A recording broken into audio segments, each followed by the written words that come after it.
En diciembre de 1773, impuestos excesivos, contrabando ilegal y uno de los mayores rescates corporativos en la historia mundial llevaron a que 92.000 libras de té fueran arrojadas al puerto de Boston. Así que voy a preparar una receta del siglo XVIII para una bebida caliente de té verde llamada Coddle mientras hablo sobre el motín del té de Boston.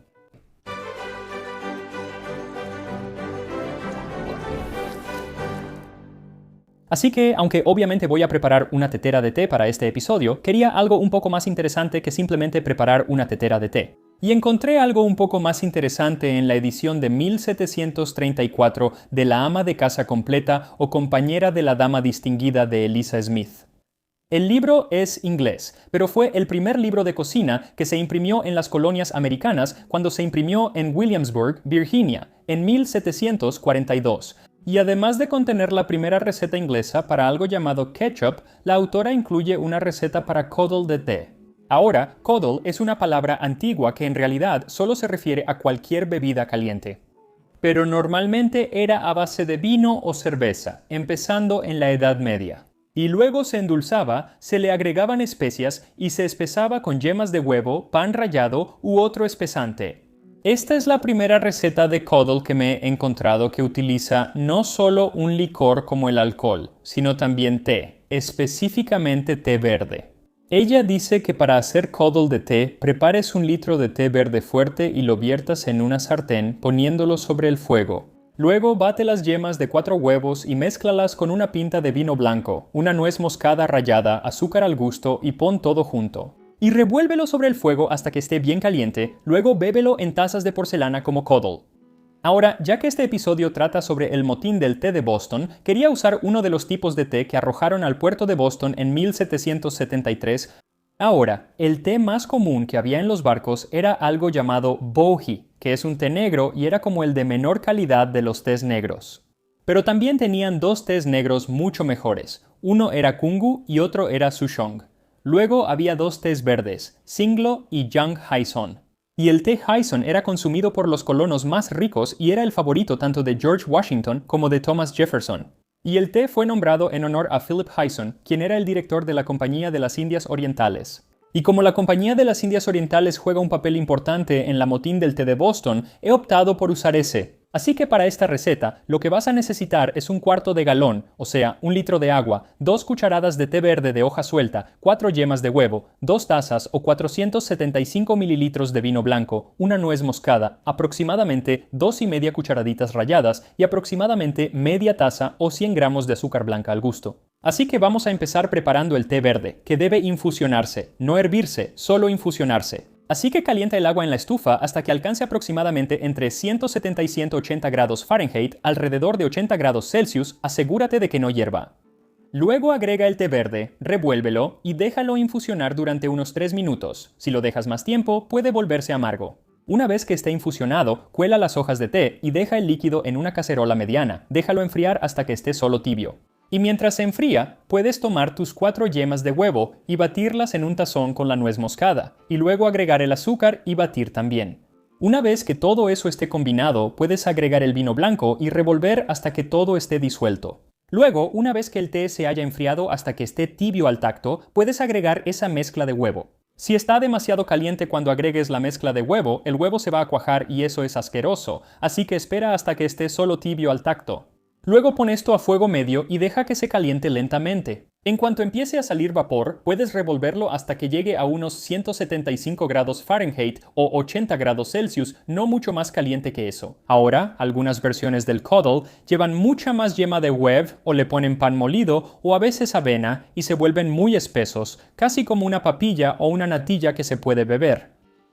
Luego hay algunos que solo están un poco espesados y tienen una textura más parecida al ponche de huevo y eso se parece más a esto. Además, cuando empecé a investigar para este episodio, me encontré con un par de fuentes que decían que el té que se arrojó al puerto en realidad era té en ladrillo. Y entonces pensé, está bien, voy a pedir algunos de esos. Y esto es té en ladrillo o ladrillo de té, o a veces llamado pastel de té, y básicamente es té fermentado que ha sido comprimido. Aquí tengo uno que conseguí, que es muy elegante, y resulta que estos en realidad no estaban en esos 3 barcos. Así que ahora tengo un té en ladrillo muy elegante y bonito, pero no son apropiados para el motín del té de Boston. Resulta que la mayoría de los sitios que afirman que era té en ladrillo en realidad solo están tratando de vender ladrillos de té. Me engañaron, pero creo que son bonitos y es algo real, así que el té en ladrillo era muy popular. Se remonta al menos hasta la dinastía Ming y tienes que hervirlo durante un buen rato. Sí deja muchas migajas de té, pero tienes que hervirlo durante un buen rato.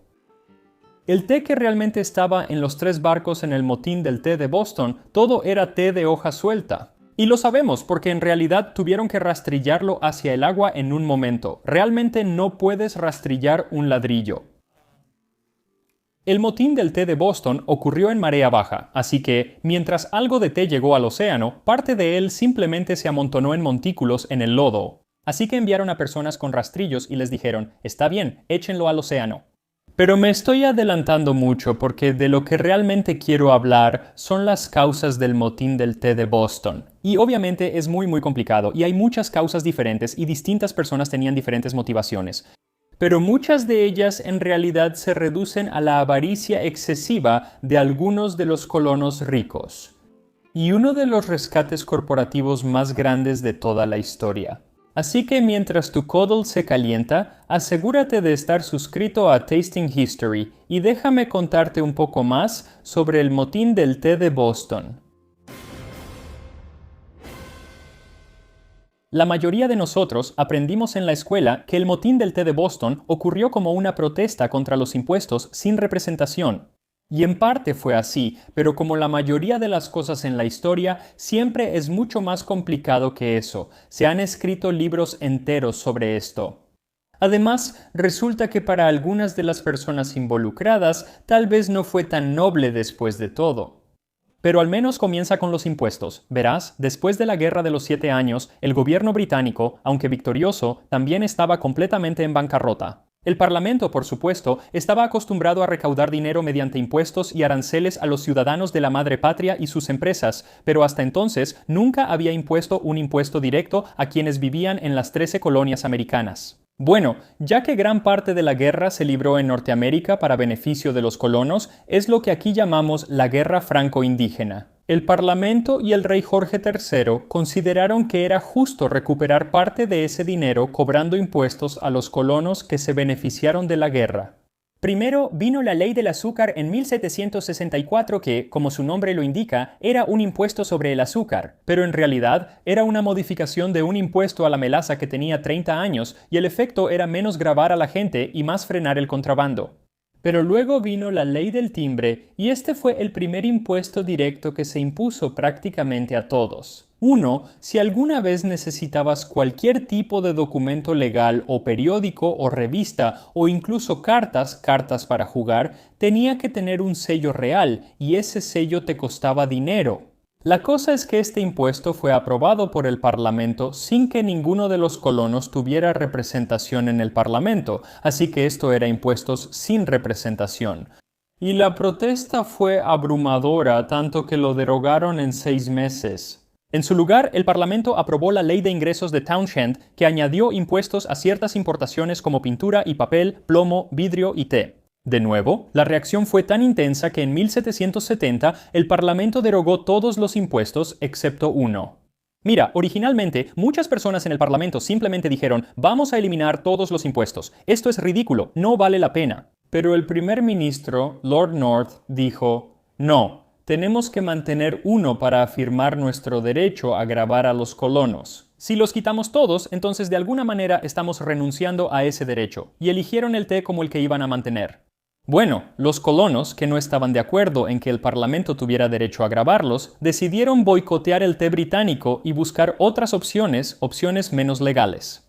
Y el contrabando de té ya existía antes de esto, pero ahora realmente floreció. Y durante los siguientes años, trabajando con comerciantes holandeses, varios estadounidenses prominentes, incluido el primer firmante de la Declaración de Independencia, John Hancock, introdujeron de contrabando grandes cantidades de té y se lo proporcionaron a los colonos por un precio ligeramente menor al que habrían pagado por el té británico. Avancemos rápidamente al 8 de octubre de 1772 y Lord North, el primer ministro, tiene una reunión con el jefe de la Compañía de las Indias Orientales, Ahora, la Compañía Británica de las Indias Orientales era increíblemente grande, rica y poderosa. Realmente, no hay un equivalente moderno. Básicamente, tendrías que tomar como las 15 o 20 empresas más grandes de Estados Unidos, unirlas en una sola y luego darles poderes que ninguna empresa tiene. No solo esta compañía controlaba aproximadamente la mitad del comercio británico, sino que también mantenía un ejército privado de 100.000 soldados para lograrlo. Eventualmente, en realidad serían 250.000 de soldados, lo cual era más grande que el propio ejército británico. Así que con este tipo de riqueza y poder, no es de extrañar que Lord North se haya asustado cuando en la reunión le dijeron: «Estamos en quiebra y vamos a estar en bancarrota muy, muy pronto». Lo que sí tenemos no es dinero, pero lo que sí tenemos es un montón de té que solo está guardado en unos almacenes. Benjamin Franklin, quien era un diplomático estadounidense que vivía en Londres en ese momento, se enteró de esto y envió una carta a un amigo en Filadelfia diciendo que la compañía ha aceptado letras de cambio, los cuales no pueden pagar, aunque tienen el valor de 2 millones en té y otros productos de la India en sus almacenes, echándose a perder por falta de demanda. Al verse afectado su crédito y caer sus acciones, el gobierno perderá 400.000 libras por año. Y aunque se sabe que el mercado americano se pierde al continuar el impuesto sobre el té y que somos abastecidos por los holandeses, ¿puede un americano evitar sonreír ante estos errores? Necesitaban que el gobierno les proporcionara 1,5 millones de libras, lo que representaba aproximadamente una octava parte de todos los ingresos que el gobierno recibía cada año. Y Lord North dijo: «Está bien, les vamos a dar este préstamo», aunque no tenían dinero para pagarlo.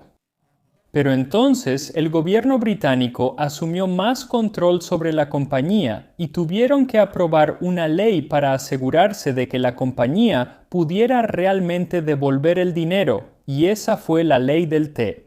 Ahora, esto no era un impuesto sobre el té, sino más bien lo contrario.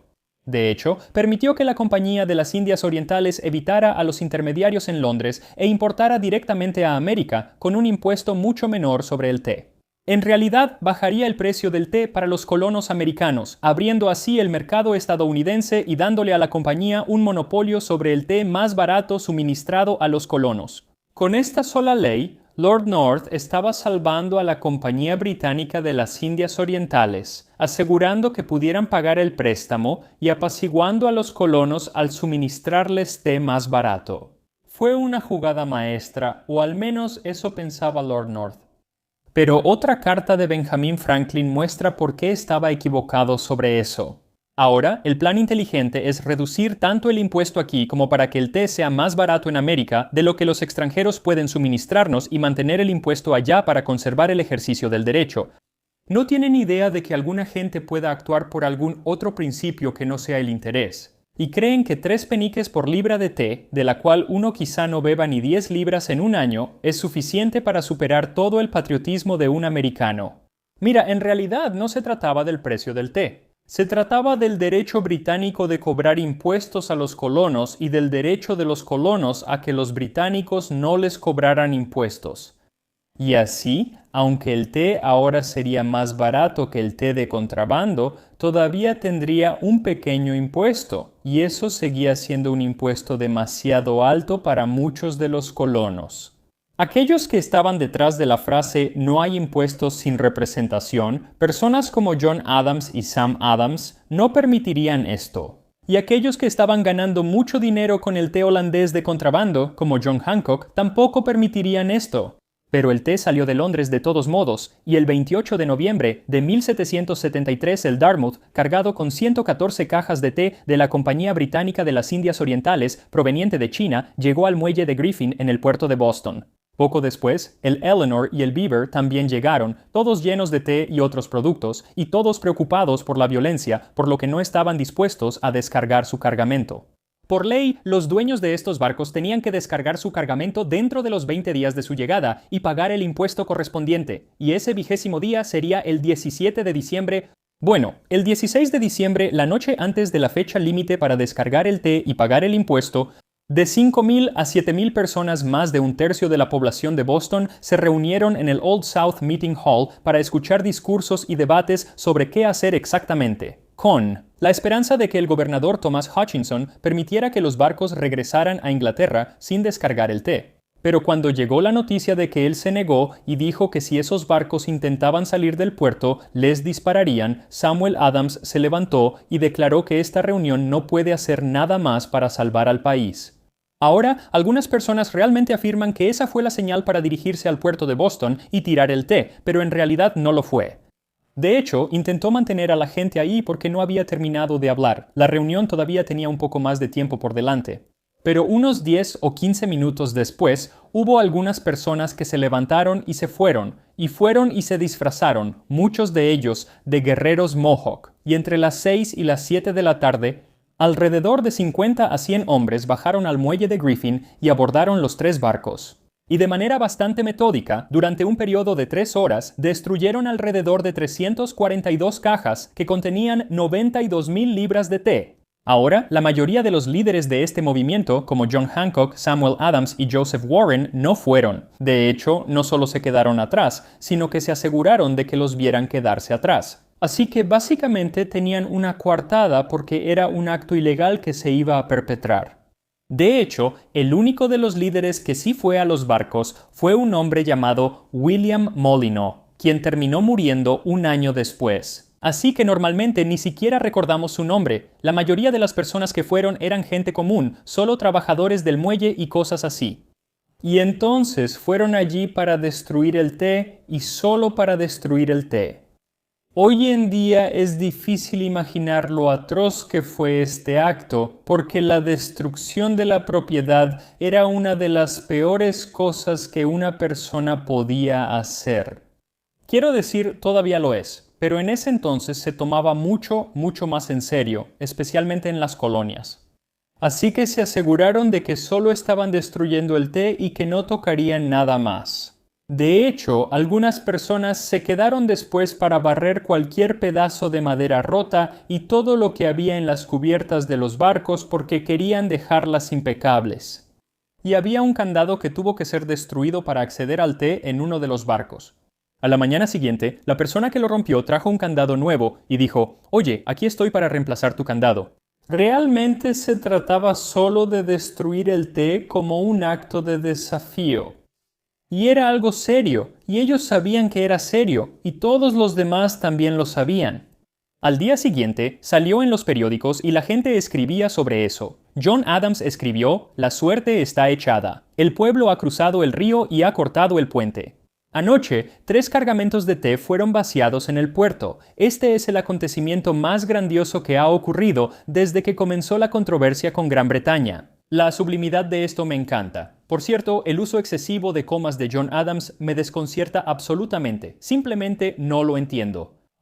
De todos modos, tomó un tiempo para que la noticia llegara a Londres, pero cuando lo hizo, todo se descontroló. La gente común estaba simplemente atónita. Esto no podía estar pasando. Era indignante. Y Lord North, el primer ministro, dijo que los americanos han embreado y emplumado a tus súbditos, quemado tus barcos, negado obediencia a tus leyes y autoridad. Sin embargo, nuestra conducta ha sido tan clemente y tan tolerante que ahora nos corresponde tomar un rumbo diferente. Si niegan nuestra autoridad en un caso, la niegan en todos. Debemos controlarlos o someternos a ellos. Y no mucho después, en un esfuerzo por castigar a los habitantes de Boston, se aprobaron las leyes coercitivas o leyes intolerables, que, entre otras cosas, cerraron el puerto de Boston, permitieron el alojamiento de tropas en casas privadas y revocaron la Carta Colonial de Massachusetts, poniéndola ahora directamente bajo control británico. Y en realidad solo intentaban castigar a Boston, aunque otros actos de vandalismo relacionados con el té ocurrieron en otras partes de las colonias. De hecho, el primero ocurrió en Charleston, pero no destruyeron el té, simplemente lo confiscaron y básicamente lo escondieron. Sí destruyeron el té en Nueva York. Lo tiraron al Hudson, pero fue algo después del asunto de Boston, así que Boston cargó con la mayor parte de las consecuencias. En cuanto a los colonos, respondieron boicoteando el té por completo. En muchos casos tomaban té de la libertad en su lugar, que básicamente eran infusiones de hierbas y plantas locales, y cambiando cada vez más al café para obtener su dosis de cafeína. Así que, con eso en mente, si estuviéramos en 1774, probablemente me verían como un traidor por lo que estoy a punto de hacer. Porque estoy a punto de disfrutar, o al menos intentar, esta receta del siglo XVIII para preparar tea coddle, y aquí estamos.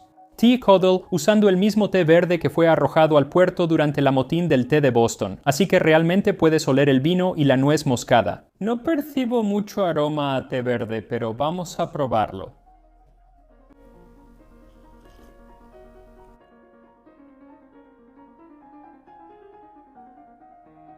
Eso está raro.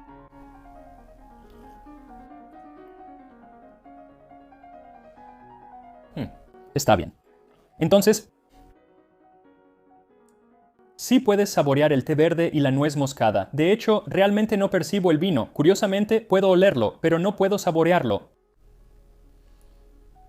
Lo curioso es que puedo percibir algo cítrico, como limón o algún toque cítrico ahí, pero no hay cítrico ahí. Eso es muy interesante.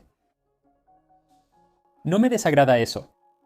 No me desagrada eso. De hecho, me está empezando a gustar. Eso es muy extraño. No está nada espeso. Es como rompope.